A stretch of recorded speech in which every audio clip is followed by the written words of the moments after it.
क्या तुमने कभी ये सवाल सच में पूछा है कि जब जंगल में कोई पेड़ काटा जाता है तो वहां चीख क्यों नहीं सुनाई देती, लेकिन फिर भी भीतर कुछ कांप जाता है? अगर पेड़ सिर्फ लकड़ी होते तो उनके पास पतु का ज्ञान कैसे होता? वे समय पर पत्ते कैसे गिराते? वे खतरे से पहले रसायन कैसे बदल लेते? और सबसे गहरा सवाल, अगर पेड़ सिर्फ वस्तु होते तो उनके पास मौन क्यों होता? क्योंकि मौन सिर्फ वही होता है जहां जीवन होता है।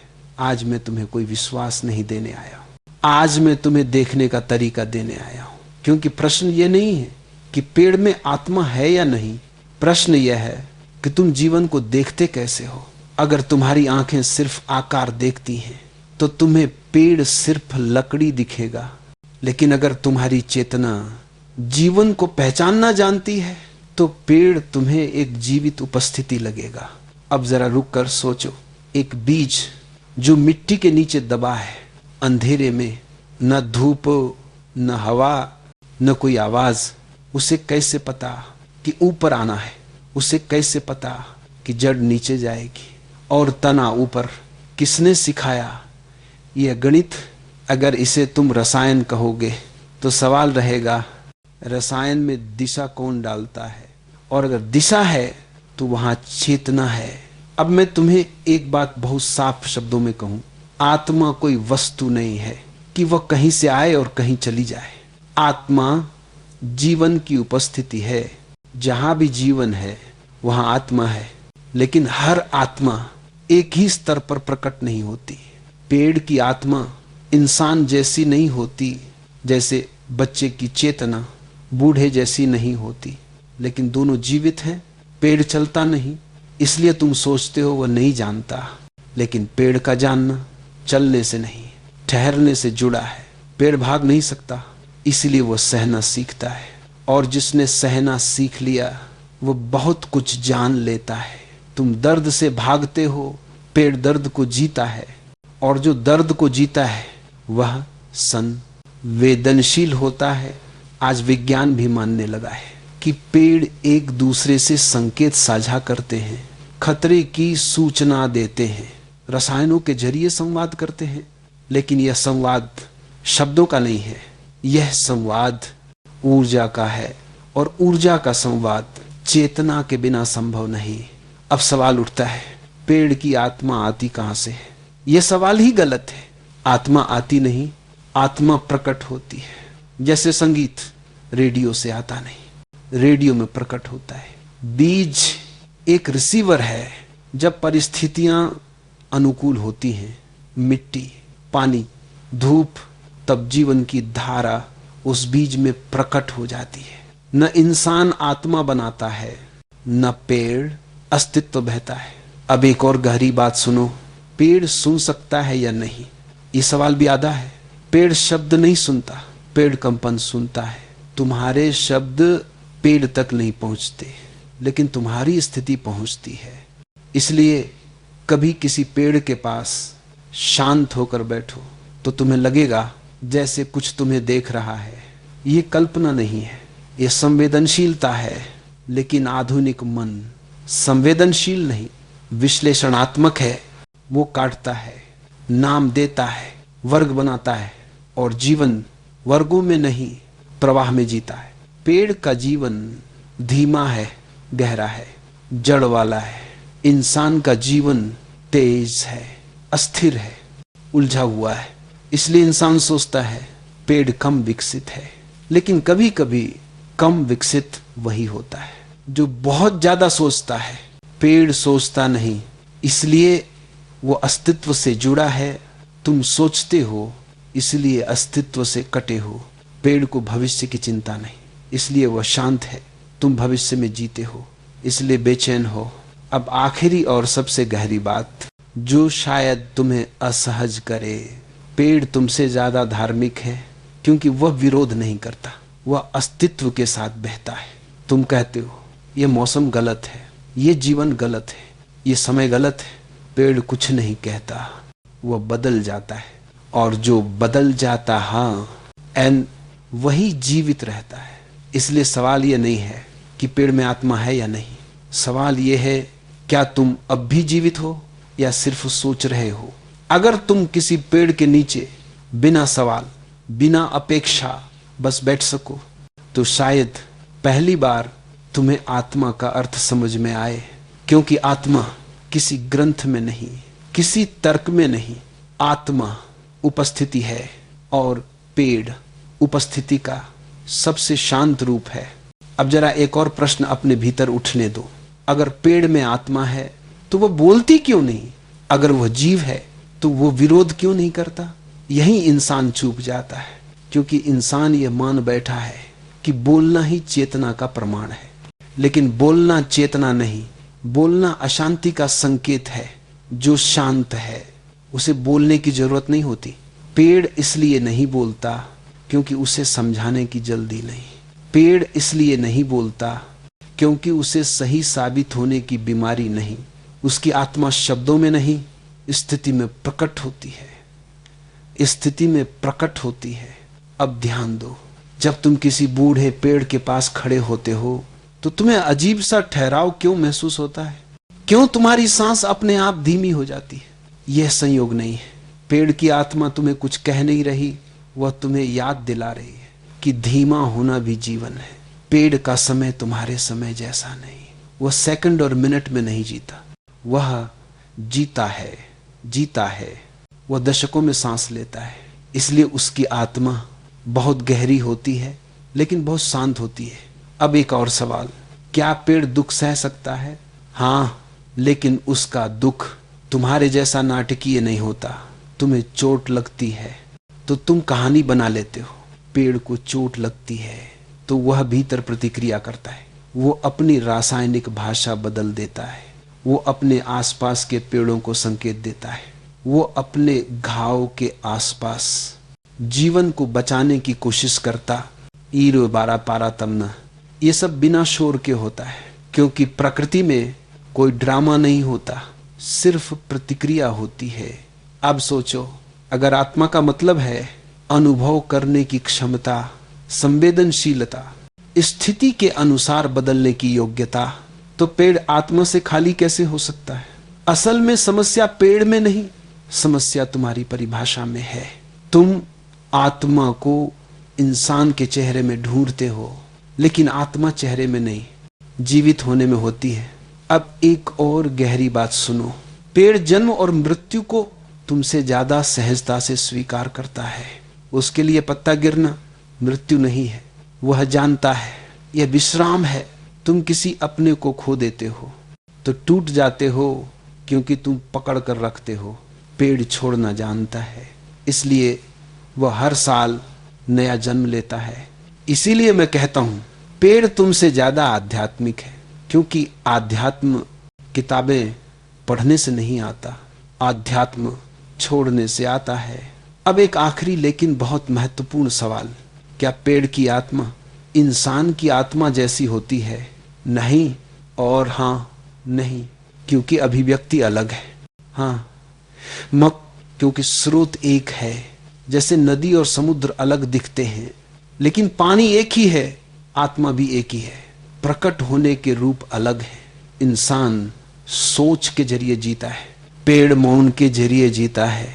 इंसान भागता है, पेड़ ठहरा रहता है, लेकिन दोनों अस्तित्व की ही धड़कन है। और अब आखिरी बात जो शायद सबसे ज्यादा चुभे, अगर पेड़ में आत्मा है और तुम उसे काट देते हो तो सवाल पेड़ का नहीं है, सवाल तुम्हारी चेतना का है। पेड़ काटना पाप नहीं, अचेत होकर काटना पाप है। अगर तुम जरूरत से काटते हो, सम्मान के साथ काटते हो, कृतज्ञता के साथ काटते हो, तो अस्तित्व विरोध नहीं करता। लेकिन अगर तुम लालच से काटते हो, अहंकार से काटते हो, तो तुम सिर्फ पेड़ नहीं काटते, तुम अपने भीतर की संवेदनशीलता काटते हो। और जिस दिन संवेदनशीलता कट जाती है, उस दिन आत्मा शब्द रह जाती है, अनुभव नहीं। इसलिए सवाल यह नहीं है कि पेड़ में आत्मा है या नहीं, सवाल यह है क्या तुम अब भी महसूस कर सकते हो? अगर हां, तो पेड़ तुम्हें बहुत कुछ सिखा सकता है, बिना बोले, बिना समझाए, बस मौजूद रहकर। अगर आप चाहें, मैं अगला भाग लिख सकता हूं, पेड़ और मृत्यु की चेतना। या पेड़ और ध्यान, पेड़ के पास बैठने से मन क्यों शांत होता है? बस बताइए, अगला दरवाजा कौन सा खोलना है? अब जरा ये सवाल अपने भीतर उठने दो। अगर पेड़ सच में जीव है, अगर उसके भीतर भी आत्मा की उपस्थिति है, तो फिर इंसान पेड़ के पास बैठकर अजीब सी शांति क्यों महसूस करता है? ये शांति कहां से आती है? पेड़ तुम्हें कुछ देता नहीं, पेड़ तुम्हें कुछ सिखाता नहीं, पेड़ तुम्हें कुछ समझाता नहीं, फिर भी तुम्हारा मन धीमा हो जाता है, तुम्हारी सांस गहरी हो जाती है, तुम्हारी बेचैनी जैसे जमीन में उतर जाती है। क्यों? क्योंकि पेड़ प्रतिबिंब है। पेड़ तुम्हें यह दिखाता है कि बिना दौड़े भी जिया जा सकता है, बिना साबित किए भी मौजूद रहा जा सकता है, बिना बोले भी पूरा हुआ जा सकता है। इंसान की सबसे बड़ी थकान काम से नहीं आती, थकान आती है लगातार कुछ बनने की कोशिश से। पेड़ बनने की कोशिश नहीं करता, वह बस है, और जो बस है वह थकता नहीं। अब एक और गहरा प्रश्न, अगर पेड़ सुन सकता है तो वह सुनता क्या है? पेड़ शब्द नहीं सुनता, पेड़ अर्थ नहीं सुनता, पेड़ भाषा नहीं सुनता, पेड़ भाव सुनता है। इसलिए तुम देखोगे, अगर कोई क्रोध में किसी पेड़ को छुए तो भीतर कुछ सिकुड़ जाता है, और अगर कोई प्रेम से किसी पेड़ के पास बैठे तो भीतर कुछ फैल जाता है। ये फैलाव तुम्हारा नहीं, ये साझा होता है, क्योंकि चेतना अलग अलग नहीं होती, चेतना साझा होती है। तुम सोचते उरा हो, तुम अलग हो, पेड़ अलग है, लेकिन यह अलगाव सोच का भ्रम है। अस्तित्व में सब जुड़ा हुआ है। पेड़ की जड़ें जमीन से जुड़ी है, जमीन पानी से जुड़ी है, पानी बादल से जुड़ा है, बादल हवा से जुड़ा है, हवा तुम्हारी सांस से जुड़ी है। अब बताओ तुम कहां अलग हो?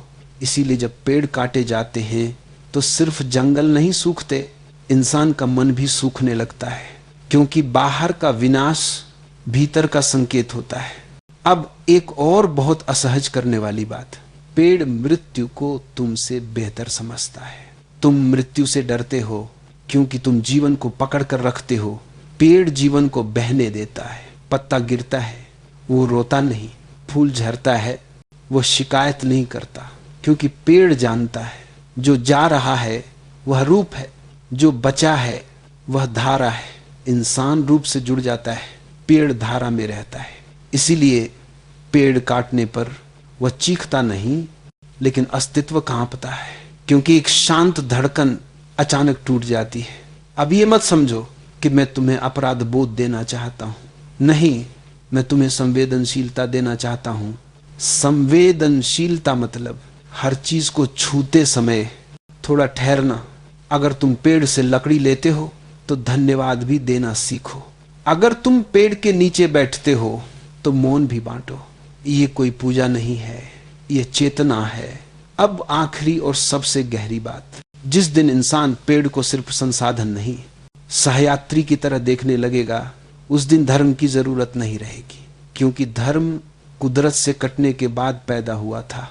जब इंसान प्रकृति के साथ था तो उसे ईश्वर ढूंढने की जरूरत नहीं थी। हर पेड़, हर नदी, हर हवा ईश्वर की याद दिलाने के लिए काफी थी। पेड़ किसी मंदिर में नहीं खड़ा, फिर भी वह प्रार्थना है, और इंसान मंदिर में खड़ा है फिर भी बेचैन है। क्यों? क्योंकि प्रार्थना शब्दों से नहीं होती, प्रार्थना उपस्थिति से होती है, और पेड़ उपस्थिति का सबसे शांत रूप है। इसीलिए अगर तुम सच में जानना चाहते हो कि आत्मा क्या है, तो किताब मत पढ़ो, किसी पेड़ के पास बैठो, कुछ मत पूछो, कुछ मत मांगो, बस रहो, और शायद पहली बार तुम्हें आत्मा शब्द नहीं अनुभव बनती हुई मिलेगी। अगर चाहो तो अगला भाग में लिख सकता हूं, पेड़ और ध्यान। क्यों? अब एक ऐसा प्रश्न उठाओ जो शायद कभी तुम्हारे मन में इस रूप में नहीं आया होगा। अगर पेड़ सच में जीव है, अगर उसके भीतर भी आत्मा की उपस्थिति है, तो फिर इंसान ने सबसे पहले उसी को क्यों काटा? जानवरों से डर था, पहाड़ों से डर था, समुद्र से डर था, लेकिन पेड़ से डर नहीं था। और जहां डर नहीं होता वहीं शोषण शुरू होता है। पेड़ खड़ा रहा मौन में, बिना विरोध के, और इंसान ने सोचा ये कमजोर है, लेकिन यह बहुत बड़ी भूल थी। पेड़ कमजोर नहीं है, पेड़ नम्र है, और नम्रता को अहंकार हमेशा कमजोरी समझता है। पेड़ भाग नहीं सकता, इसीलिए वह सहता है, लेकिन सहना कमजोरी नहीं है, सहना गहराई है। इंसान भाग सकता है, इसलिए वह समझता है कि वह श्रेष्ठ है, लेकिन भागना अक्सर डर का संकेत होता है। पेड़ डटा रहता है, तूफान में भी, सूखे में भी, आग में भी, और फिर भी जीवन नहीं छोड़ता। अब सोचो, अगर किसी में आत्मा न हो तो वह इतने लंबे समय तक इतनी शांति से क्यों खड़ा रहेगा? पेड़ सदियों तक एक ही जगह खड़ा रहता है। तुम कुछ साल भी एक रिश्ते में नहीं टिक पाते, फिर भी तुम कहते हो पेड़ में चेतना नहीं। अब एक और गहरा सत्य सुनो, पेड़ का मौन तुम्हें असहज क्यों करता है? क्योंकि मौन झूठ को सहन नहीं करता। जब तुम किसी पेड़ के पास शांत होकर बैठते हो तो तुम्हारा अभिनय गिरने लगता है, तुम्हारी भूमिका ढीली पड़ने लगती है। पेड़ तुम्हें कुछ नहीं कहता, लेकिन तुम्हारे भीतर बहुत कुछ गिर जाता है। इसीलिए बहुत से लोग जंगल से डरते हैं, उन्हें वहां अकेलापन नहीं, सच्चाई महसूस होती है। शहर में तुम छुप सकते हो, जंगल में नहीं। पेड़ के सामने तुम सिर्फ वही हो जो तुम सच में हो। अब एक और बात समझो, पेड़ की आत्मा व्यक्तिगत नहीं होती, वह सामूहिक होती है। एक पेड़ अकेला नहीं जीता, वो पूरे जंगल से जुड़ा होता है। उसकी जड़ें दूसरे पेड़ों की जड़ों से संवाद करती है। आज विज्ञान इसे नेटवर्क कहता है, मैं इसे सामूहिक चेतना कहता हूं। इंसान अकेला होने पर टूट जाता है, पेड़ अकेला होने पर भी जंगल को याद रखता है। इसीलिए एक अकेला पेड़ भी पूरे जंगल की तरह स्थिर होता है। अब सबसे असहज सवाल, अगर पेड़ में आत्मा है तो क्या वो मरता है? हां, लेकिन वो मृत्यु को तुम्हारी तरह नहीं जीता। पेड़ मृत्यु से पहले जीवन को पूरा जी लेता है, वो अधूरा नहीं मरता। उसकी पत्तियां मिट्टी बनती है, उसकी लकड़ी किसी और रूप में जीती है, उसकी जड़ें मिट्टी को उपजाऊ बनाती है। पेड़ मरता नहीं, वह रूप बदलता है। इंसान मरता इसलिए है क्योंकि वह जीते समय पकड़े रहता है, पेड़ छोड़ते हुए जीता है, इसलिए उसकी मृत्यु नित्य जैसी होती है। अब आखिरी और सबसे महत्वपूर्ण बात, अगर पेड़ में आत्मा है तो उसका सम्मान कैसे किया जाए? पूजा से नहीं, डर से नहीं, कानून से भी नहीं। सम्मान आता है देखने से। जिस दिन इंसान पेड़ को देखना सीख लेगा, उस दिन वो उसे काटते समय भी कांपेगा, न डर से, सम्मान से। और जहां सम्मान आ गया वहां हिंसा टिक नहीं पाती। पेड़ तुम्हें यह नहीं सिखाता कि तुम क्या करो, पेड़ तुम्हें यह सिखाता है कि तुम कैसे रहो, शांत, जुड़े हुए, बिना शिकायत के, बिना तुलना के, बस खड़े रहकर अस्तित्व के साथ। इसलिए सवाल यह नहीं है कि पेड़ में आत्मा है या नहीं, सवाल यह है क्या तुम इतने शांत हो कि किसी पेड़ की आत्मा को महसूस कर सको? अगर हां तो तुम्हें किसी प्रमाण की जरूरत नहीं, और अगर नहीं तो सारे प्रमाण भी तुम्हें विश्वास नहीं दिला पाएंगे, क्योंकि आत्मा देखी नहीं जाती, आत्मा पहचानी जाती है। और पेड़ पहचान का सबसे मौन निमंत्रण है।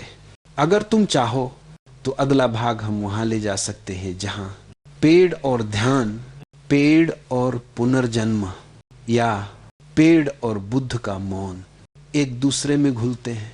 बस बताओ अब किस दरवाजे को खोलें? ठीक है, अब इसी प्रवाह को और आगे ले चलते हैं और बात को वहां ले जाते हैं जहां पेड़ सिर पर दर्पण नहीं रहते, वे स्मृति बन जाते हैं। अब ये सवाल उठने दो जो शायद तुम्हें थोड़ा बेचैन कर दे। अगर पेड़ में भी आत्मा है, अगर वो भी जीव है, तो क्या पेड़ याद रखता है? हाँ, लेकिन उसकी याद तुम्हारी याद जैसी नहीं होती। तुम स्मृति को दिमाग में रखते हो, पेड़ स्मृति को कोशिकाओं में रखता है। तुम्हारी याद कहानी बन जाती है, पेड़ की याद अनुभव बनकर रह जाती है। इसीलिए पुराने पेड़ों के पास खड़े होकर तुम्हें अजीब सी गहराई महसूस होती है, जैसे वो पेड़ सिर्फ खड़ा नहीं है, जैसे वो बहुत कुछ देख चुका है। और ये भ्रम नहीं है, पेड़ ने तूफान देखे हैं, आग देखी है, सूखा देखा है, मानव को बदलते देखा है। उसकी आत्मा ने समय को शब्दों में नहीं, तुओं में जिया है। अब एक और गहरी बात समझो, पेड़ चल नहीं सकता, इसलिए वह भाग्य को स्वीकार करता है। और जिसने भाग्य को स्वीकार कर लिया वह दुखी नहीं रहता। तुम्हारा दुख भाग्य से नहीं, प्रतिरोध से पैदा होता है। पेड़ ये नहीं पूछता कि मेरे साथ ही क्यों, वो ये नहीं कहता कि यह मौसम गलत है, वो बस बदल जाता है। और यही बदलना उसकी चेतना का प्रमाण है। अब एक बहुत सूक्ष्म सवाल, क्या पेड़ डरता है? पेड़ डर को तुम्हारी तरह नहीं जानता, वो भविष्य की कल्पना नहीं करता, इसलिए उसका डर क्षणिक होता है। खतरा आया, प्रतिक्रिया हुई, खतरा गया, शांति लौट आई। तुम खतरे के बाद भी डरते रहते हो क्योंकि तुम उसे कहानी बना लेते हो। पेड़ कहानी नहीं बनाता, इसलिए वो हल्का रहता है। अब जरा इस बात को अपने जीवन से जोड़ो, तुम कितना कुछ सिर्फ इसलिए ढो रहे हो क्योंकि तुम उसे छोड़ नहीं पा रहे। पेड़ हर साल पुराने पत्ते छोड़ देता है, तुम पुराने घाव क्यों नहीं छोड़ते? पेड़ जानता है कि अगर वह पुराने पत्ते पकड़े रखेगा तो नई कोंपल नहीं आएगी, लेकिन तुम सोचते हो कि पकड़े रहना सुरक्षा है। नहीं, पकड़े रहना जड़ता है, और जड़ता जीवन का विरोध है। अब एक और गहरी बात, पेड़ अकेला नहीं होता, भले वह अकेला दिखे, उसकी जड़ें दूसरे पेड़ों से जुड़ी होती हैं। वे मिट्टी के नीचे एक दूसरे से संवाद करते हैं। इंसान भी अकेला नहीं है, लेकिन उसने संवाद दिल से हटाकर स्क्रीन पर डाल दिया है। इसीलिए इंसान भीड़ में भी अकेला है, पेड़ जंगल में भी जुड़ा हुआ है। अब आखिरी और सबसे महत्वपूर्ण बात, जो शायद तुम्हें लंबे समय तक याद रहे, पेड़ तुम्हें यह सिखाता है कि आत्मा का विकास ऊपर जाने से नहीं, गहराने से होता है। पेड़ जितना ऊंचा होता है उससे ज्यादा गहरी उसकी जड़ें होती हैं। इंसान सिर्फ ऊपर जाना चाहता है, नाम, पद, पहचान, लेकिन जड़ें नहीं बनाता। और बिना जड़ों के कोई भी चेतना हवा में उड़ जाती है। इसलिए अगर तुम जानना चाहते हो कि आत्मा क्या है, तो पेड़ को देखो, वह ऊपर भी है, नीचे भी है, वह आकाश से जुड़ा है, धरती से भी, और आत्मा भी वही है जो आकाश और धरती दोनों को जोड़ती है। अब अगर तुम सच में तैयार हो तो अगला भाग और भी गहरा होगा। अगला भाग होगा पेड़ और पुनर्जन्म की चेतना। क्या पेड़ भी यात्रा करते हैं, या पेड़ और करुणा? क्यों जंगल में हिंसा नहीं होती? बस बताओ, अब किस दरवाजे को खोलना?